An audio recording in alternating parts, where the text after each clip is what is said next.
طریقے سے پہچنوایا، اس لیے کہ جہنم ایک سخت مرحلہ ہے۔ پروردگار نہیں چاہتا کہ اللہ کی مخلوق جہنم میں جل جائے، رحمت للعالمین رسول ہے وہ بھی نہیں چاہتا، لہذا آخری وقت تک پورا اصرار ہے کہ لوگ محفوظ رہیں۔ لہذا منزل غدیر میں علی کو اپنے ہاتھوں پہ بلند کیا، بلند کر کے دکھایا بھی، اور ذکر سنا کے کانوں تک بات کو پہنچایا بھی کہ تم سن رہے ہو کہ نہیں، دیکھ رہے ہو کہ نہیں۔ دیکھنے کے بعد بھی، سننے کے بعد بھی اگر سمجھنے کے لیے تیار نہیں تو میں نہیں کہہ رہا ہے، قرآن کہہ رہا ہے۔ اس آیت کے اندر پروردگار جب بیان کر رہا ہے کہ ہم اکثر جن و انس کی تعداد کو جہنم کا ایندھن بنا دیں گے، تو آپ غور کریں کیوں بنا دے گا پروردگار؟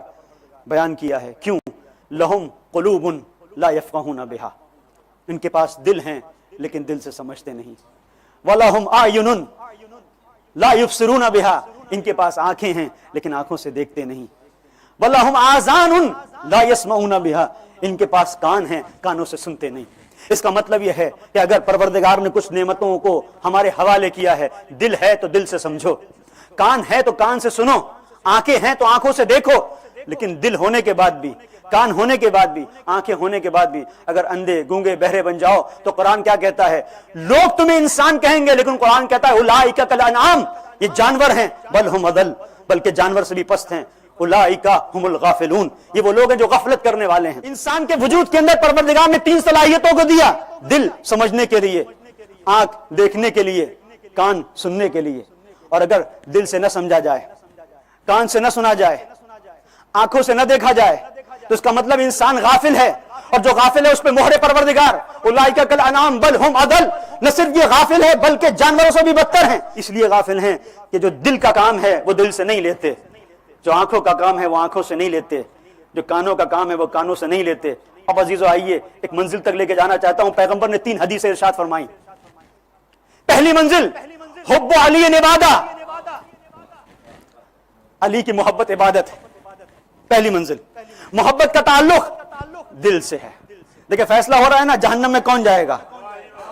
محبت کا تعلق دل سے ہے، حب علی عبادہ پہلی منزل۔ دوسری منزل حدیث پیغمبر ذکر علی عبادہ، علی کا ذکر عبادت ہے۔ اب علی کا ذکر اگر کوئی سن رہا ہے تو کانوں میں جا رہا ہے تو عبادت ہو رہی ہے کہ نہیں ہو رہی ہے؟ ذکر علی عبادہ۔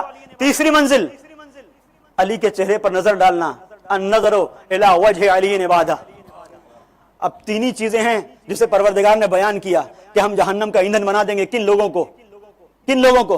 وَلَقَدْ ذَرَأْنَا لِجَهَنَّمَ كَثِيرًا مِنَ الْجِنِّ وَالْإِنسِ لَهُمْ قُلُوبٌ لَا يَفْقَهُونَ بِهَا، جن کے پاس دل ہے سمجھتے نہیں۔ وَلَهُمْ أَعْيُنٌ لَا يُبْصِرُونَ بِهَا، ان کے پاس آنکھیں ہیں دیکھتے نہیں۔ وَلَهُمْ آذَانٌ لَا يَسْمَعُونَ بِهَا، ان کے پاس کان ہیں لیکن سنتے نہیں۔ شاید اسی لیے پیغمبر نے مختلف بار مختلف طریقے سے مختلف انداز میں حضر میں، سفر میں، محفل میں، مجلس میں، ہر ایک جگہ پر متوجہ کیا اگر زندگی کو بندگی کے سائے میں لے کے جانا ہے تو علی کی اتباع کرنی ہوگی، علی کو دیکھنا ہوگا، علی کی ذکر کو سننا ہوگا، علی کی محبت کو دل میں رکھنا ہوگا۔